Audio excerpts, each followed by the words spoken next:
राधे राधे भक्तों, आप सभी का एक बार फिर से मेरे चैनल शिवानी की दुनिया में बहुत बहुत स्वागत है। भक्तों, आज हम सुनेंगे गुप्त नवरात्रि के 7वें दिन 10 महाविद्याओं में 7वीं महाविद्या माँ धूमावती की कथा। भक्तों, आगे बढ़ने से पहले अगर आपने अभी तक मेरा चैनल सब्सक्राइब नहीं किया है तो कृपया मेरा चैनल सब्सक्राइब कर दें। भक्तों, गुप्त नवरात्रि के 7वें दिन माँ धूमावती की पूजा की जाती है। माँ धूमावती की आराधना से मनुष्य के समस्त पापों का नाश होता है और दुख और दरिद्रता दूर होकर मनोवांछित फल प्राप्त होता है। माँ धूमावती अपने भक्तों के सभी कष्टों को मुक्त कर देने वाली देवी है। गुप्त नवरात्रि के 7वें दिन धूमावती देवी स्तोत्र का पाठ और सामूहिक जप अनुष्ठान किया जाता है। मान्यता है, सुहागिन स्त्रियां माँ धूमावती का पूजन नहीं करती है बल्कि दूर से ही माँ के दर्शन करती है। माँ धूमावती के दर्शन से संतान और पति की रक्षा होती है। माँ अपने इस रूप में श्वेत वस्त्र धारण किए हुए हैं। खुले बालों में एक बूढ़ी विधवा के रूप में दिखाई गई है। माँ धूमावती का वाहन कौवा है और माँ अपने हाथों में सूप धारण किए हुए हैं। इन्हें दरिद्रता की देवी भी माना जाता है। इसी कारण इन्हें अलक्ष्मी नाम से भी जाना जाता है। कलह की देवी होने के कारण इन्हें कलह प्रिया भी कहा जाता है। माँ धूमावती शत्रुओं का नाश करने वाली महाशक्ति तथा दुखों की निवृत्ति करने वाली देवी है।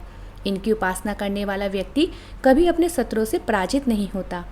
माता धूमावती का विकृत रूप भक्त को जीवन की आंतरिक सच्चाई को तलाशने की प्रेरणा देता है।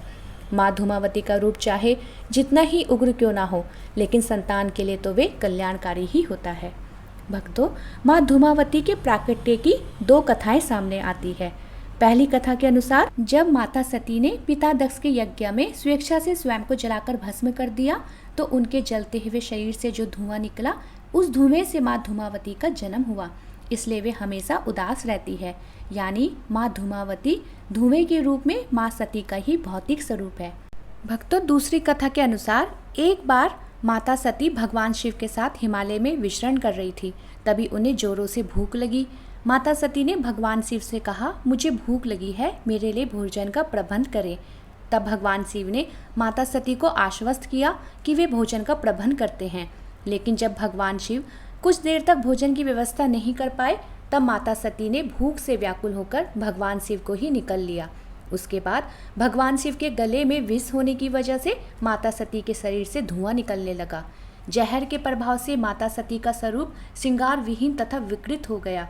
उसके बाद भगवान शिव अपनी शक्ति के द्वारा माँ सती के शरीर से बाहर आ गए और माँ सती के धुएं से व्याप्त हुए शरीर को देखकर कहने लगे कि जब तुमने मेरा ही भक्षण कर लिया तो तुम विधवा हो गई। शिव भगवान की ऐसी बातें सुनकर माता सती निराश हो गई। तब भगवान शिव ने माता सती से कहा कि देवी, तुम निराश ना हो, क्योंकि सृष्टि के संचालन के लिए तथा पापियों को दंडित करने के लिए एक रहस्यमय स्वरूप की आवश्यकता थी, जिसे युक्ति द्वारा आपके द्वारा उत्पन्न किया गया है। आज से तुम इस रूप में भी पूजी जाओगी। तुम्हारे इस स्वरूप को धूमावती नाम से जाना जाएगा। इसी कारण माँ सती का नाम माँ धूमावती पड़ा। बोलो धूमावती माता की जय। भक्तों, अगर आपको मेरी ये वीडियो पसंद आई हो तो मेरा ये चैनल लाइक, शेयर और सब्सक्राइब करना ना भूलें।